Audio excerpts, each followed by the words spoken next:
बिस्मिल्लाहिर्रहमानिर्रहीम, अस्सलाम वालेकुम। मैं हूं गुलफाम चौधरी। आप देख रहे हैं मेरा फेसबुक पेज और यूट्यूब चैनल। पाकिस्तान की सियासत में अहम तरीन डेवलपमेंट हो रही हैं और मुसलसल डेवलपमेंट्स मुतवक्के हैं। यकीनी तौर पर जो पाकिस्तान के हालात हैं वो यकसर बदलने जा रहे हैं और बड़ी बड़ी तब्दीलियाँ मुतवक्के हैं। इस हवाले से हमारे साथ मौजूद हैं सिद्दीक जान साहब। उनसे जानते हैं क्या डेवलपमेंट हुई हैं, पहले उनकी बात सुनते हैं फिर उस पर बात करते हैं। देखें, एक चीज़ वाज़ेह रखें कि मुज़ाकराती कमेटी कोई पैगाम नहीं लेकर गई थी।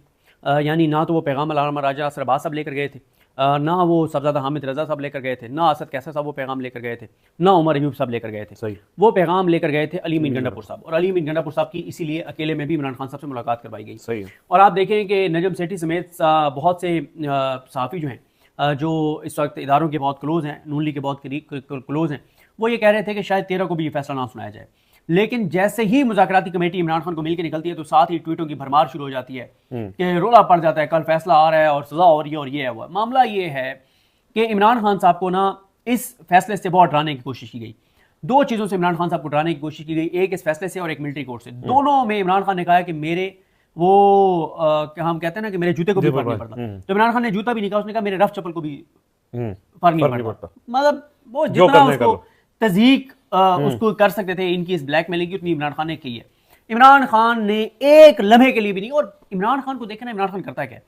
इमरान खान ये करता है कि जब आपको ये बाहर बयानिया मिलेगा ना, तासुर मिलेगा कि खान बहुत कमज़ोर हो गया, मतलब बाहर की आपको उनसे देख के लगेगा, तो आप अच्छा। और ये हमने तो खुद, आपने और हमने तो एक्सपीरियंस भी किया हुआ है। कई बार ऐसे होता था कि बाहर ऐसा माहौल बना होता था कि खत्म, सब कुछ तबाह बर्बाद, सब कुछ गया इमरान खान, कोई चीज़ नहीं बची। और जब हम जाके इमरान खान से मिलते थे तो वो इतने मुस्कुरा रहे होते थे, इतने, जो हम हैरान रह जाते थे, यार ये क्या बंदा है। मसलन कोई चीज इसको इफेक्ट नहीं कर रही। दो तीन मुलाकातें तो ऐसी हैं, यानी आप कह सकते हैं जिस दिन इमरान खान के खिलाफ अदम एतमाद की तहरीक जमा हुई थी ना, उस वक्त हम लोग इमरान खान के पास बैठे हुए थे प्राइम मिनिस्टर ऑफिस में। बिल्कुल। जब उनको आगे बताया गया कि खान साहब वो अदम एतमाद जमा हो गई, और उसके बाद भी आपने उनकी गुफ्तगू देखी। फिर हम उन्होंने कहा था ये नर्व्स की गेम है और मैं इसका मास्टर हूं। मैं इसका मास्टर। और वो कहते हैं माइंड गेम का मैं खिलाड़ी हूं, मुझसे बड़े खिलाड़ी नहीं है। फिर आपको याद होगा खान साहब से हुकूमत जाने के बाद जो पहली मुलाकात हुई थी उसमें भी हम थे। जी हां। अब्बास शबीर साहब, अब्दुल कादिर साहब, आप, मैं, हमारे कुछ और दोस्त, उसमें उमर जट साहब भी थे, और हम लोग खान साहब से मिले थे। यानी एक बंदे की हुकूमत चली गई यार, लेकिन उस दिन आपने कितने फ्रेश लग रहे थे, कितने फ्रेश, इजी, ये वो फ्लॉम, हाथ में किताब, हाँ, कोई उनको नहीं। अच्छा, तो बात ये है सर, अब भी देखें, ये खान को डरा रहे थे तुम्हें सजा दे देंगे, अल कादिर में ये वो। अल कादिर खान साहब चाहते ना तो ये 2-2.5 महीने और चल सकता था।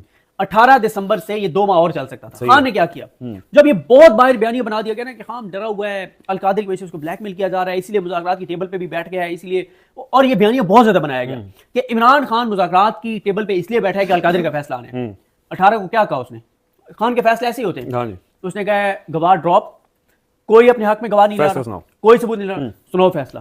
खान ने तो ये कहा ना कि सुनाओ फैसला, क्योंकि पहले जितने फैसले वो सेम डे सुनाए गए। उसने कहा सुनाओ फैसला, उसको ये था कि आज सजा दे देंगे। लेकिन जज साहब को शायद अभी पूरी तरह इजाजत नहीं थी। तो जज साहब ने कहा जी मैं 23 को सुनाऊंगा। 22 को टाउट्स कहते हैं कि जी 23 को नहीं सुना रहे। 22 की दोपहर तक अदालती अमला कह रहा है सुना रहे हैं, शाम को पता चलता है नहीं सुना रहे। फिर 6 तक जाता है, 6 को भी जज साहब नहीं बताते, कहीं और से खबर आती है कि 6 को नहीं सुना रहे। फिर क्या होता है, फिर ये पेंडिंग रखा जाता है कि 13 को भी सुनाया जाएगा, नहीं सुनाया जाएगा।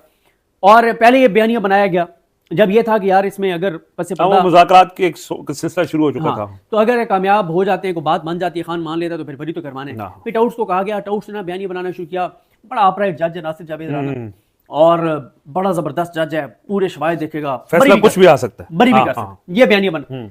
यार पहले मुझे बताएं, इमरान खान का केस सुनने के लिए क्या कोई जज ऐसा लगाया जा सकता है जो आजादाना फैसला कर सके, और जो उठ के अपनी अदालत छोड़ के वहां जाके जेल में केस सुने?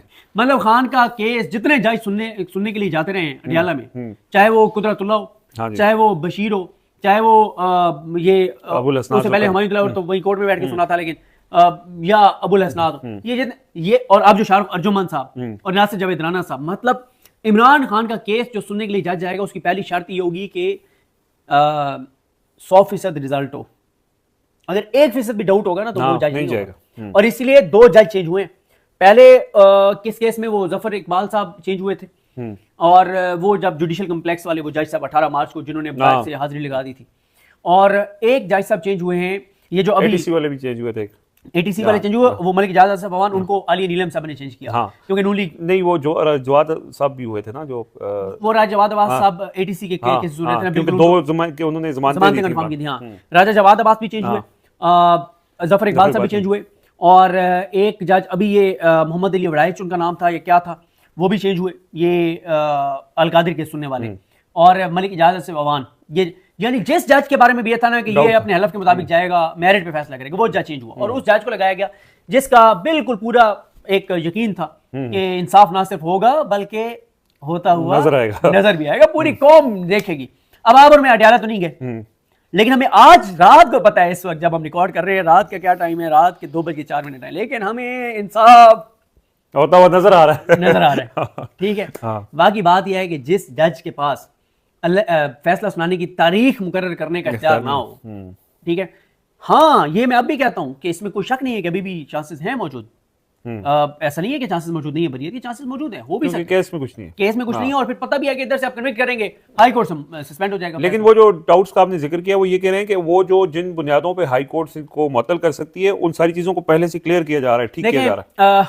इस पे अगर आपने किसी को सुनना है ना, तो आप सुहेल रशीद साहब को या साकिब बशीर साहब को सुने। सही है। अभी सुहेल रशीद साहब को जो व्लॉग आप और मैं बैठ के सुन रहे थे इकट्ठे, 4 चीजें बड़ी इंपॉर्टेंट सुहेल रशीद साहब ने बताई हैं। पहली तो यह है कि जब ये मामला हाई कोर्ट में जमानत के लिए गया था ना अलकादिर में, तो नीचे जज साहब ने ना जमानत मुस्तरद कर दी थी। अलकादिर गया इस्लामाबाद कोर्ट में, इस्लामाबाद कोर्ट ने कहा फर्दर इंक्वायरी का केस है, फर्दर इंक्वायरी तो हुई नहीं है। उसी बेस के ऊपर, उसी एविडेंस के ऊपर, जो एविडेंस के ऊपर जमानत हुई थी, उससे फर्दर आपने इंक्वायरी नहीं की, तो हाई कोर्ट से तो इस मतलब बरी आप।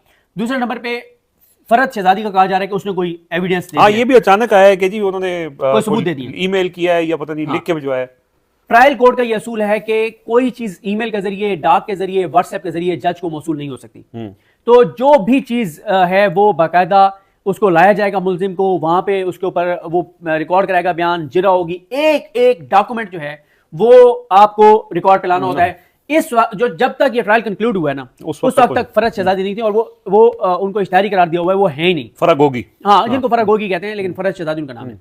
तीसरा, जुल्फी बुखारी साहब भी इस ट्रायल में उनके सामने नहीं है, शहजाद अकबर साहब भी नहीं है, और मलिक रियाज साहब भी नहीं है, उनके बेटे भी नहीं है। यानी ये देखिए, ये जो इस तरह के ट्रायल होते हैं ना, उसमें कहते हैं कि चेन ऑफ एविडेंस, जिस तरह से ये मोटरसाइकिल की या साइकिल की चेन होती है ना, उसमें अगर कोई एक जगह से वो टूट जाए ना, तो वो पूरी चेन टूट जाती है। तो ये चेन ऑफ एविडेंस जब मलिक रियाज साहब नहीं है, कोई एक भी नहीं है, तो वो उसकी कोई, फिर उसके लिए काजी फाइज इस्सा ने क्या किया कि अलकादिर केस में काजी ने नया वाला फैसला उसने सुनाया। उसमें यही है कि जो काबीना फैसला करेगी वो चैलेंज नहीं हो सकता, लेकिन यहाँ पे उसने फिर एक चीज बड़ी इंपॉर्टेंट है कि जो इनके अपने गवाह हैं वो ये बयान रिकॉर्ड करा चुके हैं कि बुशरा बीबी और इमरान खान ने 1 रुपए का भी पर्सनल गेन नहीं लिया, ठीक है, ना वो उसके बेनिफिशियरी हैं, ना उसके बाद उनके बच्चों को कोई फायदा हो सकता है। पैसे हुकूमत के पास पड़े, डबल हो चुके हैं, जितना भी उसका प्रॉफिट आया वो है। अच्छा, तो ये सर सारी चीजें हैं, इसमें बड़े फ्लॉज हैं। लेकिन देखें, मैं ना वो पढ़ना चाहूंगा शहजाद अकबर साहब का ट्वीट, और कुछ और ट्वीट्स भी है, जल्दी जल्दी मैं पढ़ता जाऊंगा। देखें,